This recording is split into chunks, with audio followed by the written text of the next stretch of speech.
नमस्कार दोस्तों, पीसीएस गुरुजी में आप सबका स्वागत है। दोस्तों, लोअर पीसीएस के लिए जो लेक्चर सीरीज चल रही है उसमें आज हम पॉलिटी का धन विधेयक लेकर आए हैं, मनी बिल लेकर आए हैं। इससे पहले ऑलरेडी कम से कम 10-11 लेक्चर्स ऑलरेडी हो चुके हैं। उम्मीद करता हूँ आपने वो देख रहे होंगे, देख लिया होगा। नहीं देखा होगा तो प्लेलिस्ट में सारे आपके लेक्चर्स मिल जाएंगे, आप वहाँ जाके देख लीजिए। ठीक है, स्टेप बाय स्टेप एक एक पॉइंट कवर करते हुए चल रहे हैं, कुछ भी चीज़ छूट नहीं रहा है। लोअर पीसीएस अपर पीसीएस सबको आपको हेल्प मिल जाएगी इसके अंदर। लोअर पीसीएस प्री का जो स्टैंडर्ड होता है वो अपर पीसीएस प्री के बराबर ही होता है, तो आप उसको उसी तरह से हैंडल करेंगे। ठीक है, आज हम पढ़ेंगे धन विधेयक यानी मनी बिल पढ़ेंगे, बहुत इंपॉर्टेंट है। इनफैक्ट ये पीसीएस मेंस के लिए भी एक बहुत इंपॉर्टेंट सब्जेक्ट टॉपिक है। स्टार्ट करने से पहले दोस्तों छोटा सा इन्फॉर्मेशन फिर से बताना चाहूँगा। लोअर पीसीएस के लिए हम एक सीरीज चला रहे हैं जिसमें टेस्ट सीरीज है, जिसमें आपको 100 से ज़्यादा टेस्ट मिलते हैं, साथ में आपको लेक्चर्स मिल रहे हैं, आपको पीडीएफ मिल रही है और फीस इसकी है मात्र 500 रुपीज़ पर, मतलब वन टाइम पेमेंट वाली है।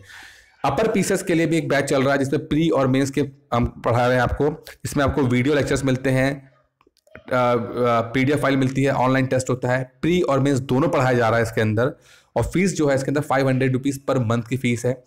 बेस्ट पार्ट इसमें यह है कि जो लोअर पीसीएस का मटेरियल आपको मिलता है वो सब फ्री ऑफ कॉस्ट मिलता है अपर पीसीएस के बैच में। तो अगर आप वो ज्वाइन करना चाहते हैं तो 8317040152 पे कॉल करके मुझसे बात कर सकते हैं। अब बिना टाइम वेस्ट किए हम आगे बढ़ते हैं और धन विधेयक के बारे में पढ़ते हैं। देखिए, धन विधेयक जो है यानी मनी बिल है। मनी बिल क्या होता है? देखिए, इसकी जो परिभाषा दी गई है वो अनुच्छेद 110 में दी गई है, यानी आर्टिकल 110 हमारा जो संविधान की जो किताब है, आर्टिकल 110 में इसकी डेफिनेशन दी गई है। और बोला गया है कि कोई भी विधेयक, कोई बिल क्या होता है? जो आप पार्लियामेंट में जो बिल पास करते हैं। देखिए, एक प्रपोजल टाइप का होता है, इस पर लिखा होता है कि हम ये करेंगे, ये करेंगे। वो बिल लोकसभा में पास होता है या राज्यसभा में पास होता है, उसके बाद जाके राष्ट्रपति जब उसको साइन कर देता है तो वो एक्ट बन जाता है। तो कोई भी एक्ट पहले बिल बनता है, वो बाद में राष्ट्रपति द्वारा साइन करने के बाद एक्ट बन जाता है। ठीक है, तो जो मनी बिल है उसमें क्या होता है कि टैक्स के बारे में बात की जाती है, पैसे के बारे में बात। मनी का मतलब है पैसा। जहां पर भी जिस विधेयक में पैसा आ जाए, जो टैक्स लगाना हो, कोई टैक्स हटाना हो, ठीक है, किसी टैक्स को कम करना हो, तो ये सब चीज़ें होती हैं। ये अगर इन्वॉल्व हो रहा है तो वो मनी बिल कहलाता है। अब मान लीजिए एक दूसरे बिल भी होते हैं जिसमें पैसों की बात नहीं होती है, जिक्र नहीं होता है, जैसे कि ट्रिपल तलाक वगैरह हो गया, बिल गया, तो वो मनी बिल नहीं होगा। लेकिन जहाँ पर पैसे की बात होगी, जहाँ टैक्स की बात होगी, बढ़ाना हो, घटाना हो, ये करना हो, वो सब आपका मनी बिल कहलाएगा। ठीक है, और क्या, भारत सरकार द्वारा धन उधार लेन देन करनी हो, किसी से उधार लेना हो, वर्ल्ड बैंक से, किसी को उधार देना हो, बांग्लादेश को, ठीक है, तो इस तरह की जब भी बात, भाई आदमी जेब से तो देगा नहीं। अब मोदी जी अपनी जेब से तो देंगे नहीं, क्या करेंगे कि जाके जो इंडिया का कंसोलिडेटेड फंड ऑफ इंडिया होता है, यानी कि संचित निधि होती है भारत की, वहां से लेंगे या देंगे। ठीक है, तो वहां से पैसा निकालने या ना निकालने के लिए भी हमें बिल देना पड़ता है, विधेयक बनाना पड़ता है। ठीक है, तो वो सब अगर बात हो रही है तो एक मनी बिल कहलाया जाएगा, धन विधेयक कहलाया जाएगा। ठीक है, किसी वित्तीय बाध्यताओं को, फाइनेंशियल लायबिलिटी से संबंधित विधि का संशोधन करना हो। मान लीजिए कि वित्तीय बाध्यता क्या होती है, फाइनेंशियल लायबिलिटी हमारी क्या हो गई, जैसे मान लीजिए हमने वर्ल्ड बैंक से लोन लिया, अब हमें उसको इंटरेस्ट पे करना है हर महीने, हर साल, जो भी होता है। ठीक है, तो वो हमारी बाध्यता है, फाइनेंशियल लायबिलिटी, हमें देना ही देना है, तो इसका जिक्र होगा तो हम मनी बिल कहलाएगा वो। भारत की संचित निधि, कंसोलिडेटेड फंड ऑफ इंडिया या आकस्मिकता निधि यानी कॉन्टिजेंसी फंड ऑफ इंडिया की अभिरक्षा, ऐसे किसी निधि में धन जमा करने या उसे निकालने से धन निकालना, इसको हम मनी बिल कहते हैं। यानी कि कोई भी चीज़, कंसोलिडेटेड फंड ऑफ इंडिया जो संचित निधि है, उसमें धन जाएगा, जमा हो रहा हो या उससे निकाला जा रहा हो, तो उसको हम मनी बिल कहेंगे। या कॉन्टिजेंसी फंड ऑफ इंडिया है, जो इमरजेंसी वाला फंड है हमारा, ठीक है, उसमें भी धन डाला जा रहा है या निकाला जा रहा हो, तो उसको भी हम मनी बिल कहेंगे। ठीक है, बात समझ, जहां पर पैसा आता है, जहां टैक्सेस के रूप में आ रहा है, वो सब हम उसको मनी बिल कहेंगे। किसी व्यय को भारत की संचित निधि पर भारतीय व्यय एक्सपेंडिचर घोषित करना या किसी व्यय की रकम को बढ़ाना। कहने का मतलब है कि किसी व्यय यानी एक्सपेंडिचर को भारत की संचित निधि पर भारतीय व्यय घोषित करना, मतलब कि जैसे कि मान लीजिए हमने लोन ले लिया, अब लोन ले तो लिया लेकिन उसको इंटरेस्ट वापस करना है, तो हमारे संचित निधि पे हम पे भार पड़ा ना, एक भारत पे भार पड़ा। हमने लोन तो ले लिया लेकिन लोन वापस करने के लिए हमें इंटरेस्ट भी देना है, तो वो हमारे संचित निधि पे भार पड़ता है। तो ये सब चीज़ें होंगी तो भी इसको एक मनी बिल के रूप में माना जाएगा। भारत की सिंचित निधि या भारत के लोक लेखा में के मद में धन प्राप्त करना, पब्लिक अकाउंट से कहते हैं, उसमें अगर हम सिंचित, देखिए ये 4-5 चीजें बातें कर रहा हूं, ये बता रहा है कि धन बिल जो होता है, मनी बिल होता है, वो क्या क्या करता है। मोटा मोटा बात करें जिसकी, तो पैसे की लेन देन को ही हम मनी बिल कहते हैं, लेकिन थोड़ा टेक्निकल और है, 5-6 पॉइंट है जिसमें क्या कि फाइनेंशियल लायबिलिटी हो, उधार लेना देना हो, भारत की कंसोलिडेटेड फंड ऑफ इंडिया पे उसको लायबिलिटी बढ़ जाए कि देना ही देना ही है, तो ये सब चीज़ें होती हैं। या हमारा जो पब्लिक अकाउंट है लोक लेखा, उसमें जमा करना हो या निकालना हो, ये सब जो होता है इन्वॉल्व होगा जहां पर ये सब चीजें, तो वहां मनी बिल कहलाया जाएगा, इन सबको मनी बिल कहलाएगा। और सबसे इंपॉर्टेंट है, कोई बिल मनी बिल है या नहीं है, इसका फैसला सिर्फ और सिर्फ स्पीकर ऑफ लोकसभा करता है। स्पीकर ऑफ लोकसभा, अध्यक्ष, लोकसभा का अध्यक्ष हो, वही उसके पास राइट्स हैं होल एंड सोल कि वो फैसला करेगा कि ये कोई भी बिल मनी बिल है या नहीं है। मनी बिल कोई विधेयक होने से फायदा क्या होता है कि लोकसभा की पावर ज्यादा बढ़ जाती है, राज्यसभा की पावर कम हो जाती है। अमूमन देखा गया, जैसे आज के प्रेजेंट सिनेरियो की बात करते हैं, तो बीजेपी की जो पावर है वो लोकसभा में ज्यादा है, राज्यसभा में कम है। तो उनको कोई भी बिल लोकसभा में पास करना आसान है, राज्यसभा में चूंकि कांग्रेस और उनके पार्टी के लोग ज्यादा है तो वो उसका विरोध करते हैं। अब हुआ क्या था कि अभी आधार कार्ड वाला बिल आया था, तो वो लोकसभा में तो पास हो रहा था, राज्यसभा में पास नहीं हो पा रहा था। ठीक है, क्या किया सुमित्रा महाजन जी ने कि उन्होंने कहा कि आधार बिल को एक मनी बिल घोषित कर दिया।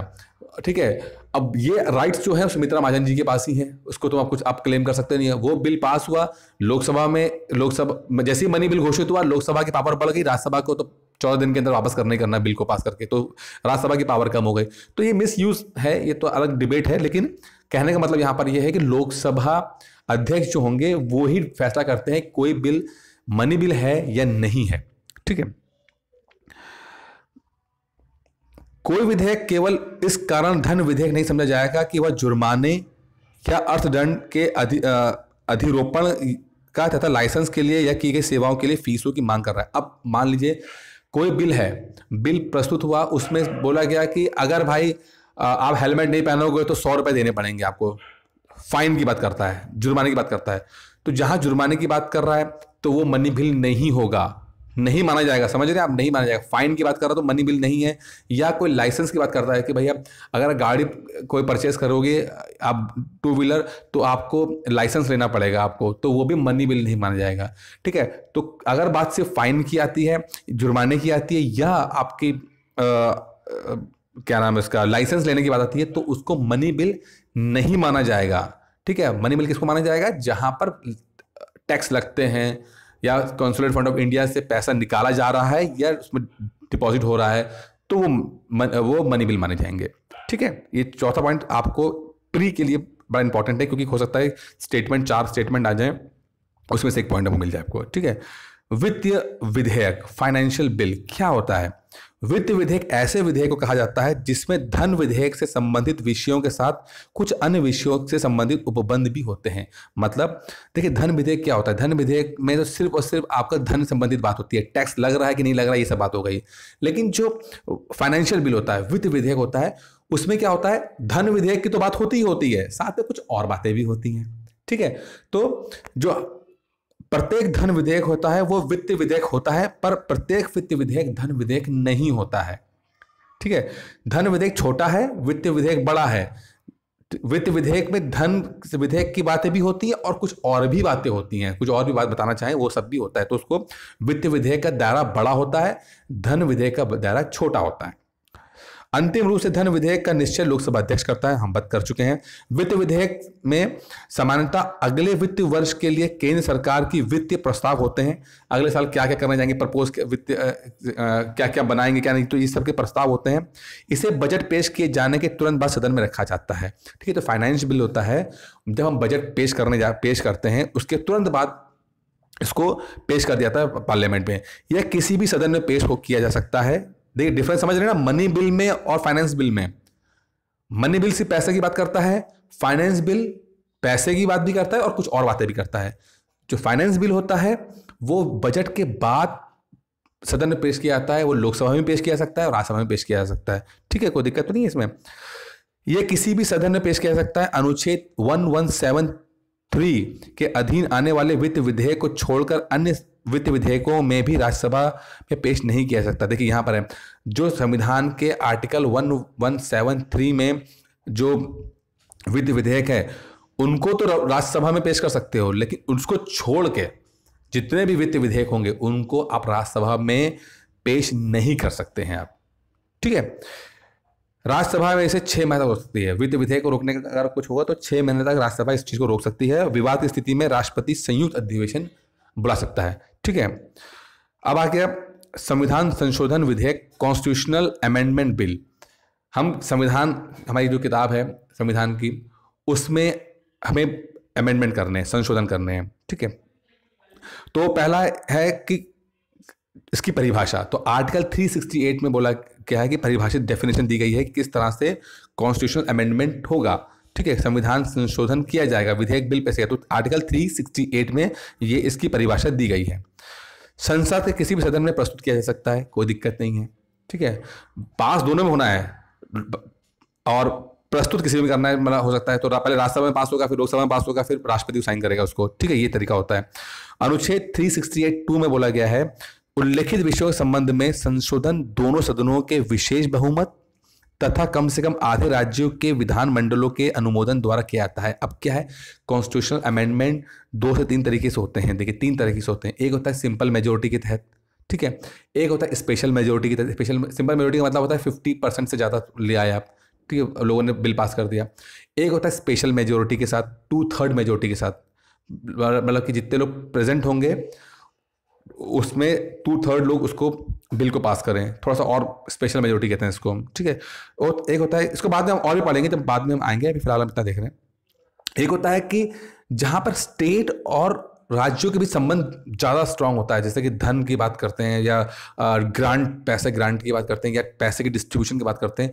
अगर ऐसे बिल आते हैं जैसे कि जीएसटी आया था, ठीक है, उस जैसे बिलों में जहां पर स्टेट और सेंटर के बीच एक संबंध ज़्यादा डिपेंड होता है और पैसे के लेन देन होता है, तो उसमें क्या होता है कि अगर उसमें अमेंडमेंट करेंगे तो आपको पहले तो वो स्पेशल मेजोरिटी से पास करना ही है पार्लियामेंट में, और कम से कम 50% राज्यों में भी इसको अनुमोदन करना है। मतलब वहाँ पर भी प्रपोजल को अनुमोदित करना है, जैसे जीएसटी में हुआ था। जीएसटी में क्या होता है, ये बिल ऐसा था जिसमें स्टेट और सेंटर दोनों के टैक्स संबंधी बातों को मद्देनजर रखा गया था, तो उसमें बहुत बड़ा बदलाव था। तो उसको पहले पार्लियामेंट में पास किया गया, उसके बाद स्टेट, कम से 50% स्टेट ने उसको अनुमोदित किया था। स्पेशल तरीके के होते हैं जहाँ पर स्टेट और सेंटर बात है। जहाँ पर सिंपल कुछ ऐसे होते हैं जहाँ पे बिल पास करना है तो स्पेशल मेजोरिटी से पास कर सकते हैं, जहाँ पे सेंटर और स्टेट का इतना महत्व नहीं होता है, अलग होता है। ठीक है, अब आता है वार्षिक वित्तीय विवरण, बजट, जिसे हम कहते हैं एनुअल फाइनेंशियल स्टेटमेंट। देखिए बजट नाम का शब्द हमारे पार्लियामेंट उसमें किताब में नहीं है, जो टेक्निकल शब्द है उसका नाम है एनुअल फाइनेंशियल स्टेटमेंट, वार्षिक वित्तीय विवरण। ठीक है, अनुच्छेद 112 में बात कही गई है इसको। ठीक है, राष्ट्रपति का यह कर्तव्य है कि वह प्रत्येक वित्तीय वर्ष, प्रत्येक फाइनेंशियल ईयर, राष्ट्रपति का एक काम दिया गया है कि संसद के दोनों सदनों के समक्ष भारत सरकार के उस वर्ष के लिए अनुमानित आय या व्यय का विवरण रखवाए, यानी कि बजट को रखवाए। ये राष्ट्रपति की जिम्मेदारी है कि वो सरकार से कहे कि नहीं, तुम्हें इस साल बजट प्रस्तुत करना ही है। ठीक है, बजट के ऊपर दोनों सदनों में बहस होती है। बहस के दौरान ना ही कोई संशोधन प्रस्तुत किया जाता है, ना ही कोई मतदान होता है। बहस होती है क्या करना चाहिए क्या नहीं करना चाहिए, ऐसा तो बहस कर सकते हैं, लेकिन इसमें कुछ अमेंडमेंट नहीं होगा अभी इसके अंदर। ठीक है, अब आता है अनुदान की मांग, डिमांड्स फॉर ग्रांट।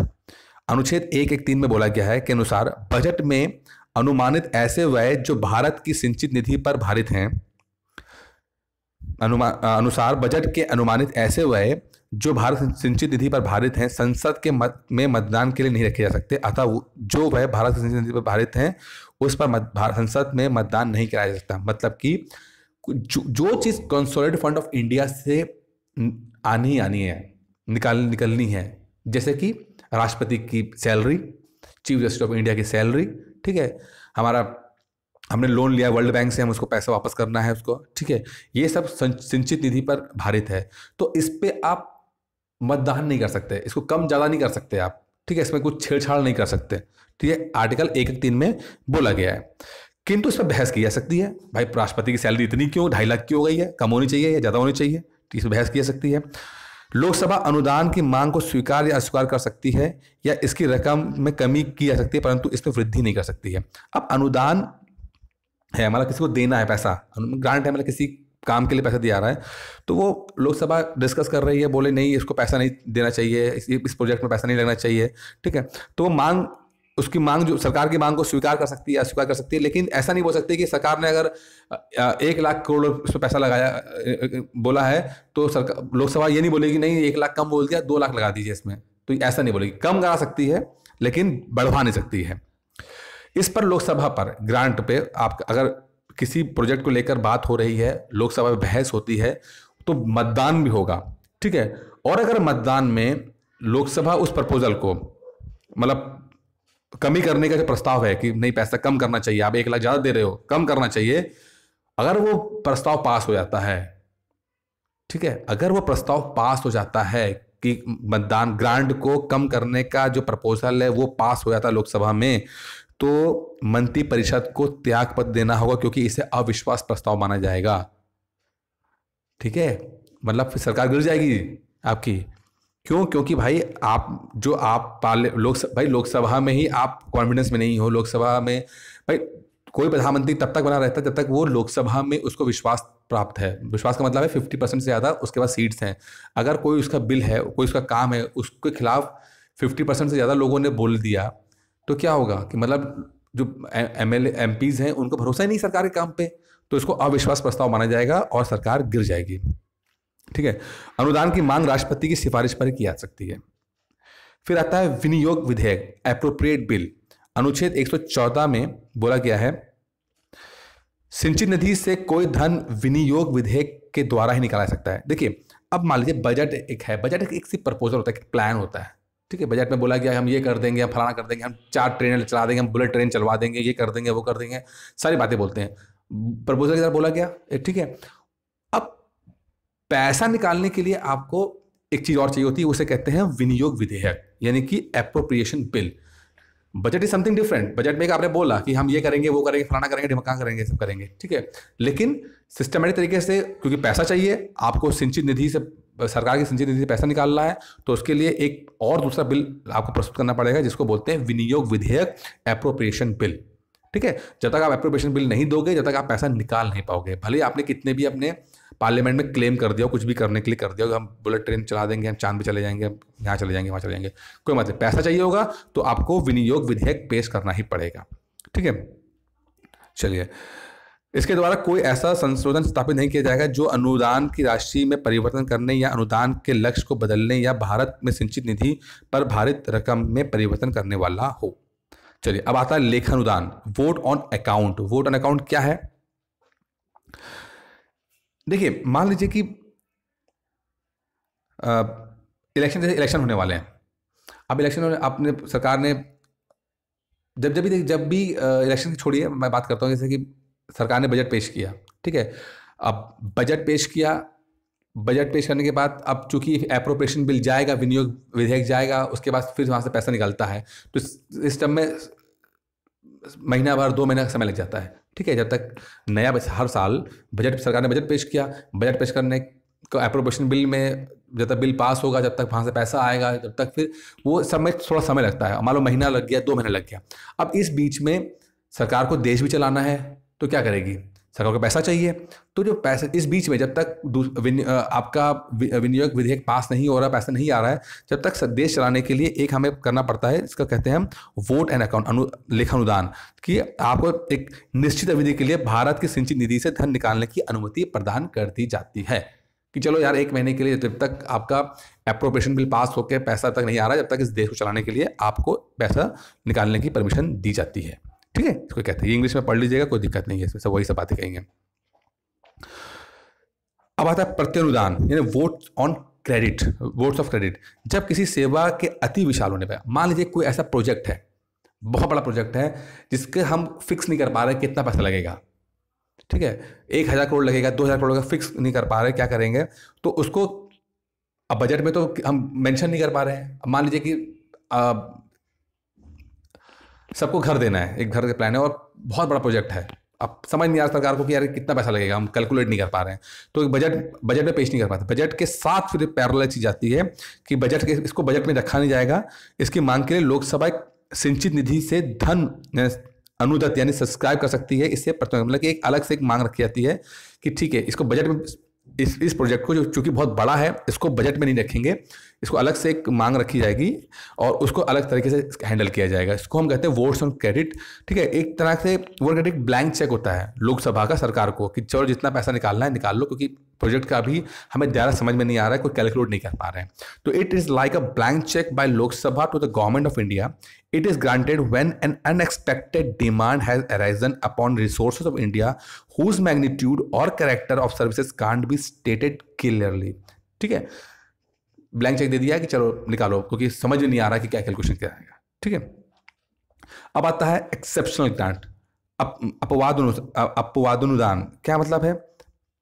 लोकसभा किसी विशिष्ट प्रयोजन हेतु ऐसा अनुदान पारित कर सकती है जो किसी वित्तीय वर्ष की चालू सेवा का भाग नहीं, अर्थात जो बजट का शामिल नहीं है। इसे अपवादानुदान कहते हैं, यानी कि ऐसा प्रोजेक्ट है जो बजट में तो शामिल नहीं थी पर उसके लिए पैसा ग्रांट कर देती है, तो उसको हम एक्सेप्शनल ग्रांट कहते हैं। बजट में तो नहीं था, जो बताया गया था बजट में नहीं था, लेकिन एक्सेप्शनली इसको रखा गया, बहुत इंपॉर्टेंट लगा तो एक्सेप्शनली रख दिया गया, तो उसको कहते हैं it is a grant for the special purpose and it forms no part of any current service. ठीक है, मतलब बजट में तो नहीं था लेकिन बहुत स्पेशल है, ये जरूरत पड़ गई है तो उसको अलग तरीके से हैंडल किया जा रहा है। संसदीय प्रक्रियाएं क्या क्या होती हैं? प्रश्नकाल। क्या होता है प्रश्नकाल? प्रश्नकाल पहले क्या होता था, 2014 से पहले क्या होता था कि प्रश्नकाल 11 से 12 बजे तक होता था, लेकिन 2014 के बाद से 12 बजे से लेकर 1 बजे तक होना स्टार्ट हो गया है। प्रश्नकाल मतलब क्वेश्चन आवर जिसे कहते हैं, ये संसद की कार्रवाई होती है जिसमें लोक महत्व के सवाल मिनिस्टर से पूछे जाते हैं कि भाई मिनिस्टर साहब बताइए, पीयूष गोयल जी, रेलवे ने कितना जॉब क्रिएट की हैं या कितना बजट, कितनी ट्रेनें चली हैं। ठीक है, तो ये सवाल पूछे जाते हैं, लोक महत्व के सवाल पूछे जाते हैं और इनकी शुरुआत जो है इंग्लैंड से 1721 में स्टार्ट हुई थी। भारत में संसदीय प्रश्न पूछने की प्रक्रिया सबसे पहले 1892 में भारतीय परिषद अधिनियम द्वारा स्टार्ट की गई थी। तो इंपॉर्टेंट क्या है प्रश्नकाल का? कभी कभी सवाल पूछ लिया जाता है कि टाइमिंग कितने बजे प्रश्नकाल होता है, 12 बजे से लेकर 1 बजे तक। नया है सिस्टम, ठीक है, पहले 11 से 12 था, अब 12 से 1 हो गया है। ठीक है, उसी में आते हैं स्टार्ट क्वेश्चन यानी तारांकित प्रश्न और अनस्टार्ट क्वेश्चन यानी कि अतारांकित प्रश्न। अब प्रश्न की लिस्ट है, अब कौन से प्रश्न तारांकित होंगे और कौन से अतारांकित होंगे ये जो डिसाइड करेगा वो स्पीकर डिसाइड करता है। ठीक है, तारांकित प्रश्न कौन से होते हैं? जिसमें तारा बना होता है, स्टार बना होता है, वो प्रश्न जिसमें जो सदस्य है वो चाहता है तुरंत हमें रिप्लाई कर दो, आप तुरंत हम सवाल पूछें और खड़ाक से आंसर दे दो आप, और ओरली दे दो, मतलब आपको लिखित में देने की जरूरत नहीं है, आप ओरली दे दो आप मुझे। ठीक है, तो ऐसे सवालों को तारांकित क्वेश्चन पूछा जाता है। ठीक है, तो वो हो जाता है, वो स्पीकर बोलेगा।